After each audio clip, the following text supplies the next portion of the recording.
Hey, good afternoon, everybody. It's Tammy for Fight For You Coaching. In the last week, I've talked about carbs, fats, and proteins. And today, I'm going to talk to you about reading labels on the back of the products. In a perfect world, it would be great if we could constantly eat whole foods. If we could buy all of our products fresh and make all of our stuff fresh. Sometimes that's just near to impossible to do. So learning to read labels is really important. And I'm going to show you guys an easier way to do it so that you can start doing it when you're at the grocery store. You guys, it's really important. I've told you from the very get-go in everything that I do, read the labels. Read the labels. They're really, really important. So I'm just going to give you a few tips. I'm actually going to go right off a label of some things that I got out of my kitchen cupboard today, and then I will go ahead, as always, in my written blog, write a few more details for you guys that you can read up and print off and keep with you if you want to. So, one of the number one rules when reading labels is if it has 5 or less ingredients, that's a good thing. You never want to, the less ingredients it has, the better it is for you. Another rule of thumb is, oh my gosh, sorry. Another rule of thumb is that if it's got ingredients on it that you cannot pronounce, then put it back on the shelf, because that's an indication that what's ever in there isn't very good for you.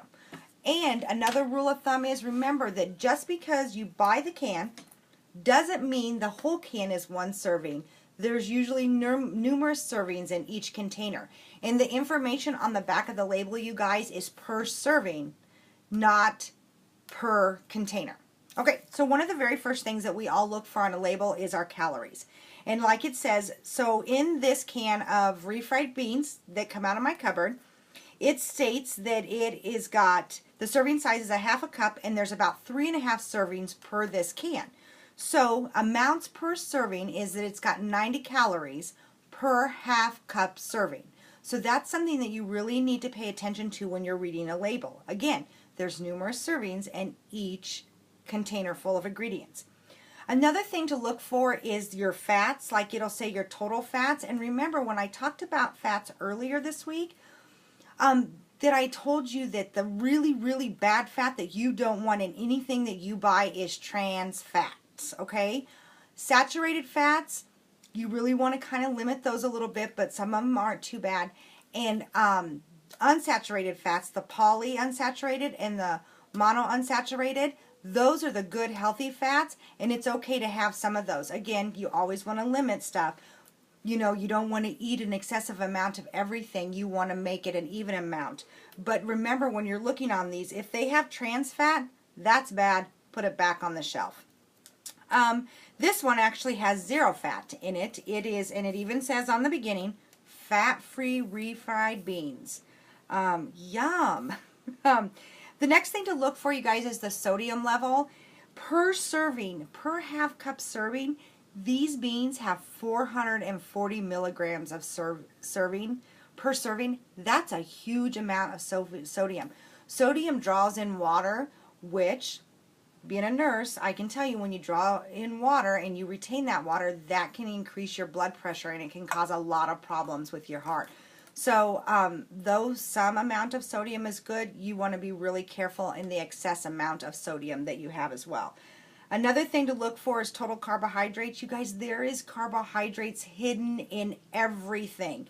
Just in one serving of a half a cup of these refried beans is 16 grams of carbohydrates. You guys, that is huge. And remember, I talked about complex carbohydrates and simple carbohydrates earlier. The complex carbohydrates are like your fresh fruits and vegetables, and those are good ones, but you really want to try to avoid those simple carbohydrates. Another thing to look for in on your labels is sugar. This has 0 sugar, but remember, there's so many other different names for sugar. So make sure you guys are really reading your labels, and I'm going to list that in my written blog, all the different names for sugars, and you guys can look for. And what's good about that is they're really similar in names. So if you kind of get the gist of what they are, you guys will learn really quickly what to look for on your labels. Okay, and then of course it lists our protein, and there's 6 grams of protein in this. So really, not that the refried beans, you can make homemade ones that are better for you. Not that these are terribly bad for you, but it's not something I would eat every day. Now, something with a little bit better is that I do make my spaghetti sauce homemade most generally all the time if I have time, but if I don't and I want to try something a little bit different, I'm just as guilty as the next as I'll grab it off. And this is a butternut squash thing, and what's really good about it, it's a little gluten-free. I kind of try to avoid gluten. I'm not totally gluten-free or gluten intolerant. I just, it's better on my stomach if I avoid it just a little bit.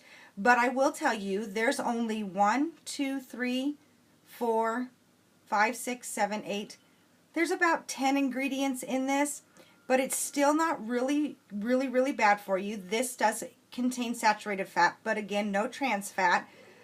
It does have 358 milligrams of sodium. We talked about the sodium.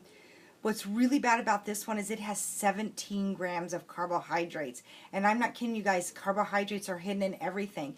And yes, we do need to have a certain amount of carbohydrates in our diet, but you really need to be careful so you're not overdoing those as well. So, and then this has 9 grams of sugar per serving. So when we look at sugar per serving on a label, something that I learned today, how to figure how much actual sugar is in there. So say there's 20 grams of sugar per serving in something that you buy. If you divide how many grams of sugar by 4, that will tell you how many teaspoons are in it. So example, 20 grams of sugar per serving in something, you divide that by 4. Per serving, you guys, that is 5 teaspoons of sugar per serving. That is absolutely incredibly insane. So that's a quick way to check what kind of sugar is in there. But again, all the ingredients, even though there's more than 5 in this, I can pronounce all of them. I know what they are, and I kind of know the content of all of them, so it makes it a little safer and a little bit easier for me to buy it. Then, of course, I have kids at home, and I do have bad things in my cupboard. So I pulled out this Jif cookies and cream hazelnut spread. Let me tell you, this needs to go right in the garbage, and it probably is one of the worst things I have in my cupboard right now, and cannot believe that I even let my children eat this. It is horrible. I can't pronounce half the names in the ingredients, so they shouldn't even be putting it into their body. And not that it's funny, but you would think I'm really a really health conscious person, and for me to have something like this in my cupboard is absolutely crazy. You guys, the nutritional facts on the label of this is the serving size is 2 tablespoons per serving. So per serving, this has 210 calories. That's crazy. Let's look at the sugar. 21 grams of sugar per serving. And I just told you guys, if you divide that by 4, that is 5 teaspoons of sugar per serving. Who in their right mind gives their child 5 teaspoons of per serving of something? They're off the wall no matter what age they are. This has saturated fats, again, no trans fats, not a whole lot of trans fats in anything anymore. You want to look at fiber too. That was something I didn't mention. This has less than 1 gram, and most generally everything that you guys consume, you'd like for it to have 3 grams or more. So, you know, just these few tips that I provided you guys today with reading labels, I hope helps, And again, in my written blog that I'll post here on Facebook later, I will also have just a few more nutritional facts for you guys. It's important to read the labels and understand what you're putting into your body. So some of the quick tips, let me recap them for you guys again.